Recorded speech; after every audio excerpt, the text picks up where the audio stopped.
So I think for a start, I love this book.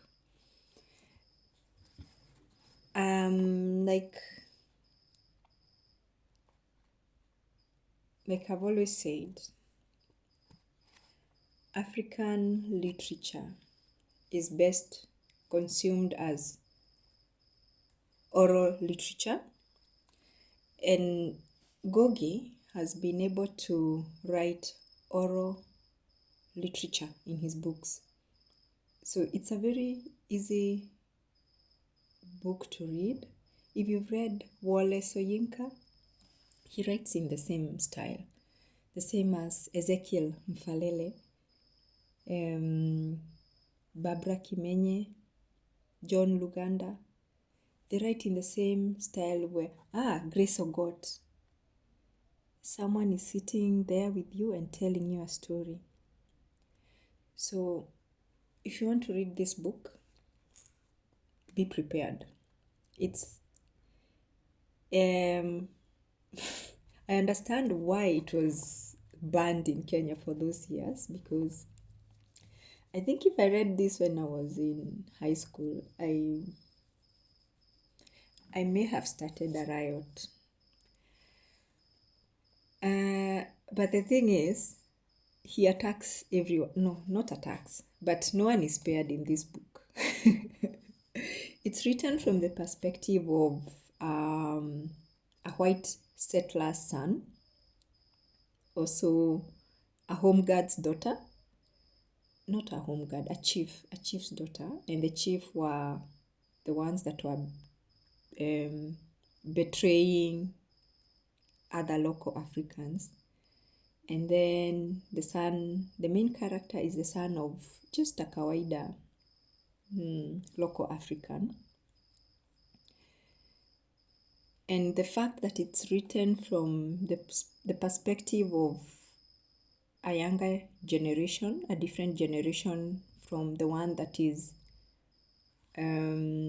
directly involved in the war, in the misery of that period, makes it easier to digest. And it also makes you empathize with everyone. Because in the end, you realize that even the white settler was a what do you say? A victim of his circumstances. He wasn't where he wanted to be, which is hard to accept when you're you are the African whose land has been taken away, and now you have to earn from someone else. To earn from the person who has taken your land, you have to pay him tax and also work to get by. Yeah, but I think the perspective makes it more easy to digest. What I also loved is the language, of course. Goge's language cannot be compared to anybody. Yeah.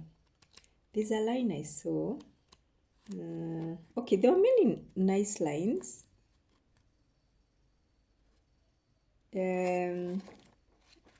Just some nice phrases, like when this boy goes to the library and he's like, I have to concentrate, and he says it's a different place from being at home, where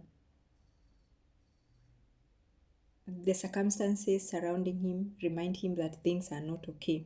So when he's in school, he can focus on just school. And what I thought when I was reading this, maybe I can read it. It says, the school itself was an abode of peace in a turbulent country. Here, it was possible to meet with God not only in the cool shelter of the chapel, where he spent many hours, but also in the quietness of the library. For the first time, he felt he would escape the watchful eyes of misery and hardship that had for a long time stared at him in his home. Here, he would organize his thoughts and make definite plans for the future. He was sure that with patience and hard work, his desire to have learning would be fulfilled. Maybe the sun would also rise to announce a new day. I wrote a note here. He didn't have to be called back to reality with unajua unafaa each time he tried to focus. It's something I can relate to. How do I put it?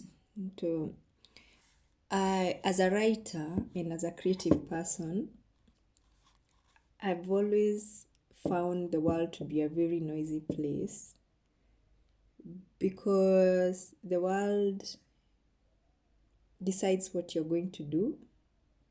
For example, if you live in a plot, then everybody expects you to have the same schedule as them, like get up at 6 and be asleep at 8. But what if you have a different what if you are a B person? So B people are the people who are active later in the day. I am active later in the day. Most of my writing I write later in the day. My work I do it later in the day, but in the morning I'm not very useful. So if you're surrounded by let's say non-creative people, then whenever you try to get some minutes to do some creative work, you're roast from that piece so that you can get back to real life, which is chit chat.